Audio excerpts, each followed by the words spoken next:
Hey guys, Mark from Commando Blueprint.com. I'm going to go through a talk about shin splints today, why they can happen and how to prevent them. Okay, I'm going to use Kerry as my model here so I can demonstrate certain things for you. Okay, so shin splints or medial tibial stress syndrome. A lot of guys get these basically on the inside of the shin, so you've got medial side, but now and again people get them on the outside or the lateral aspect of the shin. Okay, guys, so most of the pain stems from your anterior tibialis, which comes down the front of the leg here. So you've got your shin bone here, you've got your anterior tibialis, which comes across the front and it attaches into the cuneiform here, okay?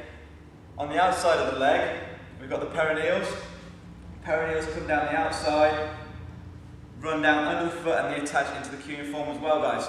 So what these two do is, if you imagine a rope under your foot or some levers, one pulls it in, one pulls it out, okay? So basically, your perineals on the outside pronates your foot, and basically the anterior tibialis in the front lifts your toes up, so when you run in, you lift the foot, and it basically controls that pronation as well. So if perineals is really tight, it's going to pronate you really quickly. If your anterior tibialis is weak, it's not going to be able to control that. It's just going to get a little bit tired from overuse. So, because after all, shin splints is an overuse injury, so unless you have some kind of trauma, it is overuse and they're just being overworked. Okay, so how do we get rid of them? Now, most people do it the old-fashioned way. They'll go and see somebody and they'll whack in inserts to get them basically to lift the arches in their feet, because if your arches are falling, you're going to overpronate and you're going to get that shin pain, okay guys? So, the thing is though, that's only masking the pain, it's not actually solving the problem. So, if you think about it guys, the cause of a hangover is alcohol, so if you don't want to get a hangover, don't drink, okay?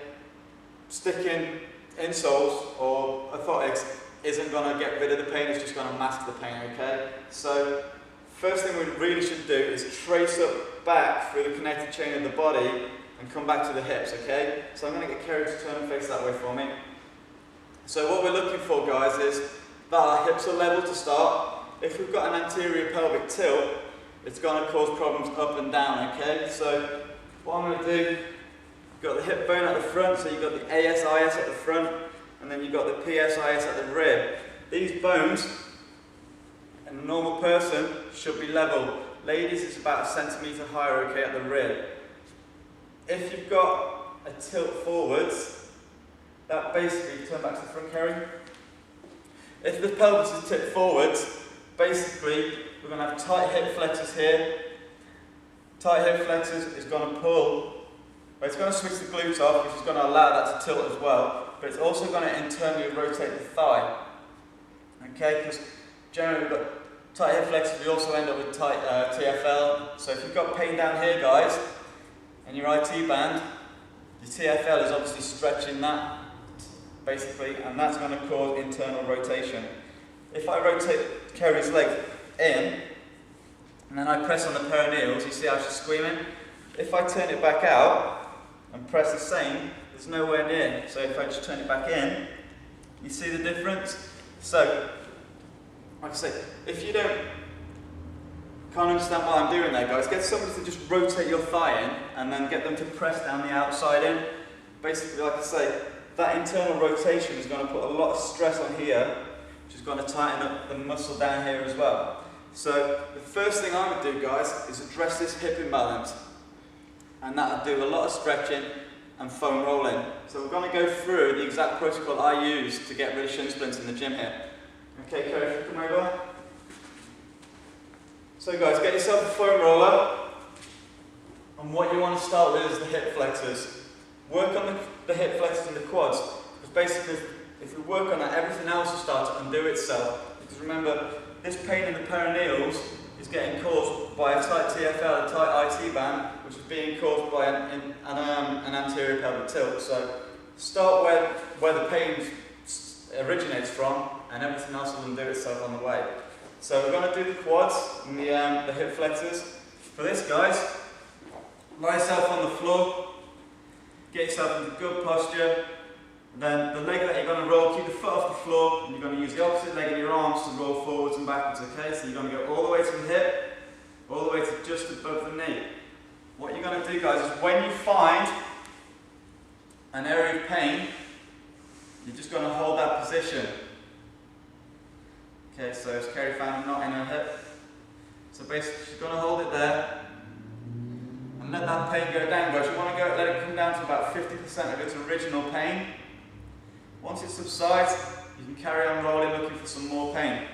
Like I say, a lot of people do have really tight quads, especially runners. And they do tend to forget to stretch as well. Everyone likes to stretch their hamstrings. No one ever really stretches their quads, okay? So,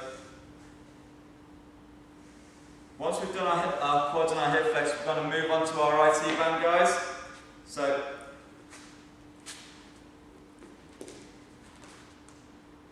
your IT band, guys, runs down the side of your leg. It can be pretty uncomfortable doing this. So again, good posture, and then you're just going to use your arm to roll forwards and backwards. Kerry's doing this pretty advanced way because she's been doing this a while. If you're an absolute beginner at foam rolling your IT band, guys, just put one leg out to the front and just take some of that body weight off it, okay? Again, roll down nice and slow, looking for some pain. Once you find that pain, you're going to hold that spot. And again, it might take a while, guys, but let it go down to about 50%. Once it's gone down, you're going to carry on rolling again, okay? Once you've done your IT band, guys, I'd move on to your perineals, okay? So your perineal muscle, one that runs down on a lot of runners, it is like a guitar string. So if you get your finger and thumb in there, guys, and you pull around, it's going to be really uncomfortable, and you'll know you're pretty much on your perineal, okay? So again, Kerry's going for the advanced version. She's been doing this a while. Like I say, you're just going to roll to below, just above your knee and down to your ankle, okay? Again, once you've found that pain, you're just going to hold it for about 20 to 30 seconds or until it goes down to 50%. And then again, you will carry on, okay? So guys, once you've done that, you're going to go to inner thigh. So remember, if you've got tight adductors and you're getting this internal rotation, you need to stretch these off as well. So if you can just do the inner thigh for me, Kerry.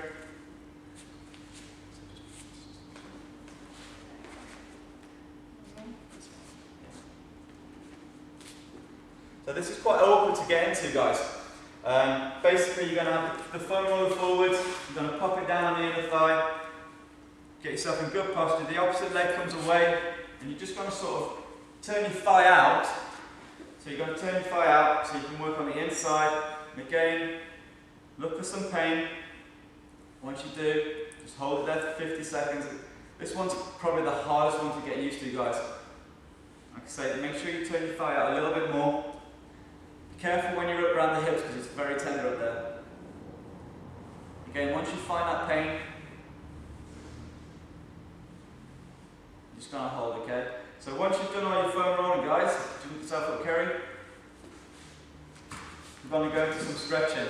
So the first stretch I would get you doing, guys, is a standing quad stretch. So basically, stand yourself nice and tall, grab your foot by the lace, squeeze your bum muscles, get a nice stretch on here. This knee should point to the floor.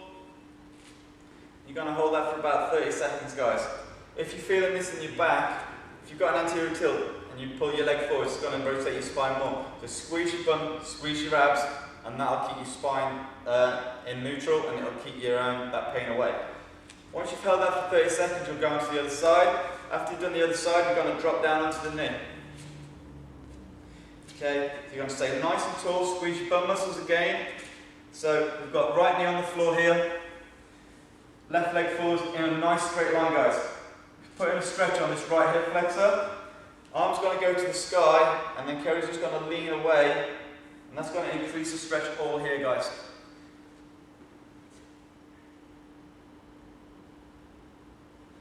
Again, once you've done that for about 30 seconds, you're going to sit yourself down. And then you're basically going to push your right foot into your left thigh. That's going to put a stretch in the TFL.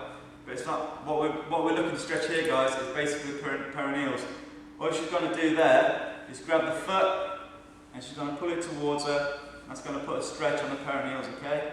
If we push down here as well, it's going to increase the stretch a little. Okay, and then once we've done that, we're going to pop that foot on the floor. Kerry's going to bring her right arm round and then push this stretch around here. And again, we're just going to stretch the IT band.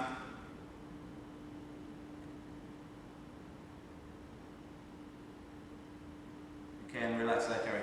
So guys, dealing with shin splints, you've got to trace back the origin of the pain. 9 times out of 10 you're going to find that is at the hips, okay?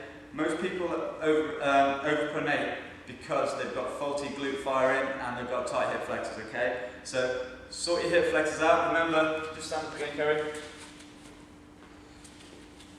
If these bones, front and rear, are not in alignment, basically if this is happening here, you see it all the time, duck posture. Basically, these muscles are going to switch off. These are going to tighten up as they pull round even more, which is going to internally rotate that thigh. And like I say, if I pull Kerry's thigh in again, just pull it in on the knee, and I'm just pulling her IT band out, guys.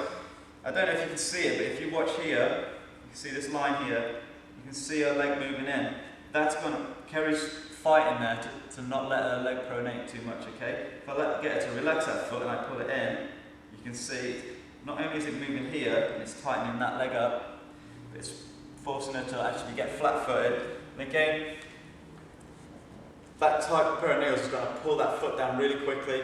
It's going to aggravate the medial border of the shin. So what I want you to do, guys, get yourself a foam roller, work on doing all that, cut your mileage down to begin with, so don't run in pain, cut your mileage down, and ask me loads of questions, because I'm sure there's going to be tons of questions after this video, because like I say, it's not the conventional way of doing things, but logic tells you if convention isn't working, then you have to do something totally different, okay guys? So again, I'm Mark from Commando Fitness Blueprint, and thank you